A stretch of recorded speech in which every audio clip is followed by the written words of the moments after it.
Hey there, my name's Tercy Engelhardt, and I want to welcome you to the Unreasonably Grateful podcast, Living in Grace by Choice. And every week I get myself together, I get in here to record this, and I find myself giving thanks for all of you who are listening in. All of you have been with me for a few hundred episodes. Some of you may have just joined recently. Others of you come in and out. Whatever got you here, however you participate, I'm grateful for you. So thank you, thank you, thank you.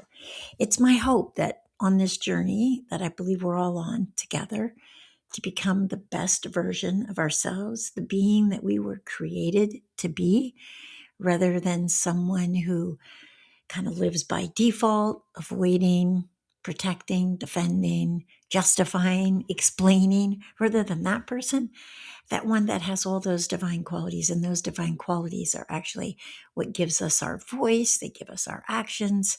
They give us our beliefs. And that's my hope, is that that's who we get to become together. So I know I learned from other people sharing their stories. I'm simply sharing bits and pieces of the story of my life, which included abuse as a teenager and then keeping it a secret for 20 years and living with an eating disorder, the life of an addict, and now 40 years of recovery. And so it's not that I have your answer. It's simply that I'm sharing tidbits of wisdom I've gleaned along the way in the hopes that you'll pick up something for yourself and be able to apply it to your life, take your next step, and discover more of who you are and being able to live from that place. So that's why I'm glad that you're here. Okay, so if you've been following me for a while, I've been in this chapter with my sister for 5 months now. She moved here from Tennessee. We've lived together. She's gone through a whole series, 5 rounds of chemotherapy.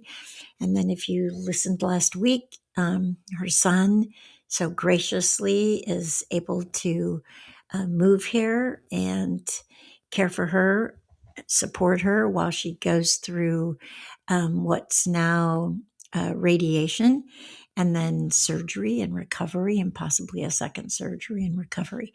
And a friend who just kind of came into their life, Amy, is also doing the same thing.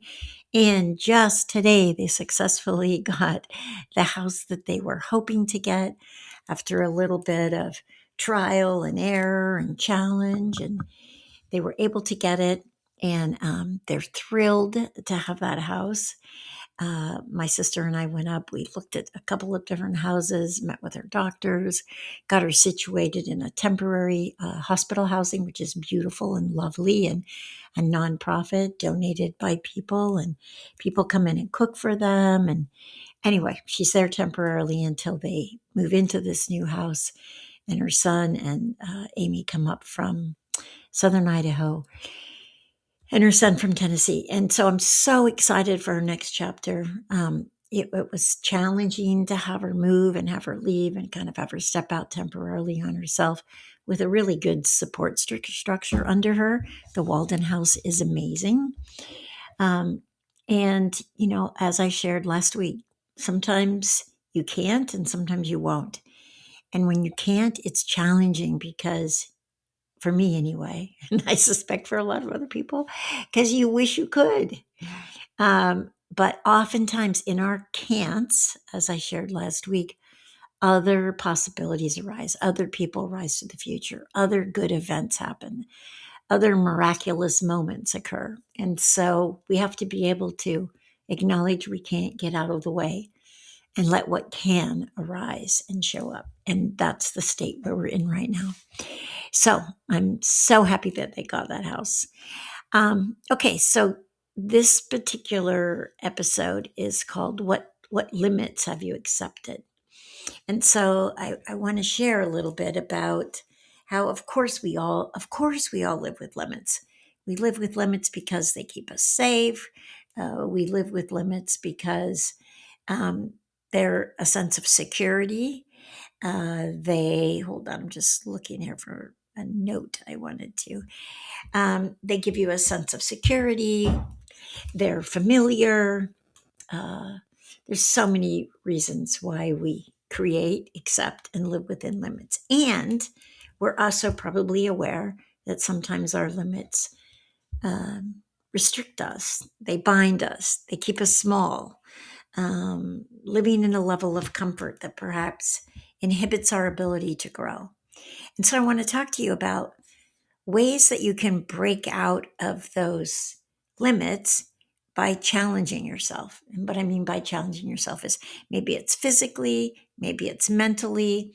It's something when I say challenging, what I mean is there's only a 50% chance, let's say.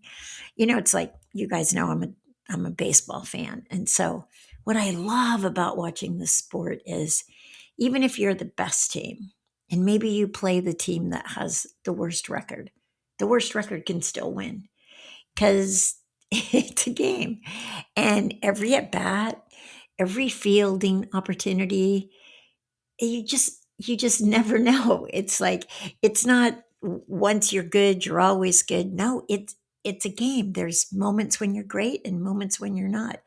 There's pitches that are amazing and there's pitches that aren't, that get hit. And life is just like that. I think it's one of the reasons why I like baseball so much is I feel like it is like daily life.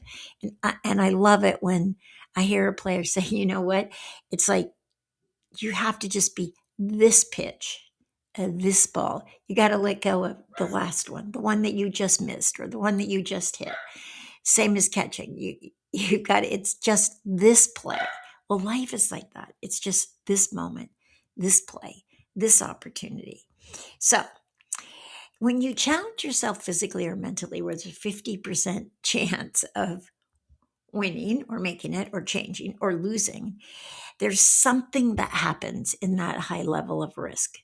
And it's like you have to build some endurance. You have to rise up. You have to be challenged. You have to do something you said you were going to do, even if you don't want to do it anymore, whatever that might be, working out, telling the truth, learning to cook if you don't know, learning to swim if whatever it might be. So create for yourself either physically and or mentally a challenge where you have to break out of, because if you've got a mental or physical challenge where you have a 50% chance, you're probably going to bump into one of the limits that's keeping you safe or small.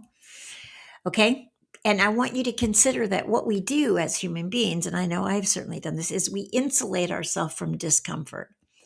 And we've become so insulated that we get satisfied and we have no desire to change that. So it's like when you create for yourself a challenge, a physical or mental challenge, you'll probably notice if you only have a 50% chance, you have not a lot of desire to do it because you've gotten comfortable. You've been insulated enough from the discomfort and you've become comfortable that you don't really want to change that, whatever that might be.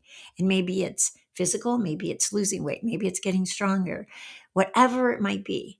Maybe it's not worrying. Maybe it's not calculating. Whatever it might be, whatever pattern or habit that you might have, breaking through that is going to take some effort. It's going to take breaking through your resistance to changing something that you've actually become satisfied or comfortable with. Okay, but what I want you to consider is that endurance produces proven character. So endurance produces character. It's like I know when I took on swimming, open water swimming, and I took on swimming out and around Alcatraz or from the Bay Bridge to the gate or whatever it was, I know that who I had to become in that process was as important or more important than actually the task or the challenge at hand. Because I had to build a character, I had to become something in order to do that. And just like I said, I remember when I got washed out the gate the first time I tried to go around Alcatraz, I got caught in a current out the gate, out the Golden Gate Bridge. And I remember that immediately it was like, I want to do it again. I want to go tomorrow. I had to talk my pilot into seeing if we could get around the barges and the shipping schedule, what the tide was going to be, what the weather was going to be, if I could go the very next day. That's the character that was being developed in the process of meeting that challenge. And this is the part that I think I want to make sure you hear, is that it's actually the character. It's who you become that produces hope. So it's who you become in the process. So you've got this mental or physical challenge where you only have 50% chance. You don't really want to change it because you're comfortable with the limits that you have around that. You're not, you become insulated enough that there's comfort around there. But when you do that, it's the character that's developed out of the endurance, that who you become. And out of who you become, that character produces hope. And hope is something that's actually like, it's a trust in the future. It's relational. It's like, for me, it's like a trust in God. But let's say if you don't claim that relationship with God, maybe for you it's love. Maybe for you it's, yeah, just what is it that higher power. Maybe for you, a lot of people who go through the recovery program, it's, they maybe don't necessarily define it as God, but they say there's a higher power, there's a force, there's a love force, and that's relational. And hope is actually extending that love out into the future. That's hope. So it's not yet, it's in the future. It's like when I swam around Alcatraz and I missed it, and I came back the next day. That was the next day. I had hope in that I'd be able to do that the next day, given another chance. I believed I could. It was who I was becoming in the process of taking on a challenge that, quite honestly, I had no idea if I'd be able to do it or not.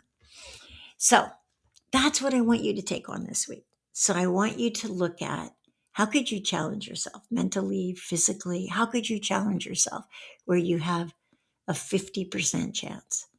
And then the endurance, the effort, being your word, stepping into that, taking that on, pushing through those limits, because that's how we break through limits that maybe even are just invisible to us, or maybe they're just that we're so comfortable with them, but they are holding us back. They're holding us back from developing that character, bringing those divine qualities to the surface so we can live from those, because we've gotten comfortable and safe, but that's lessening who we actually could step into being.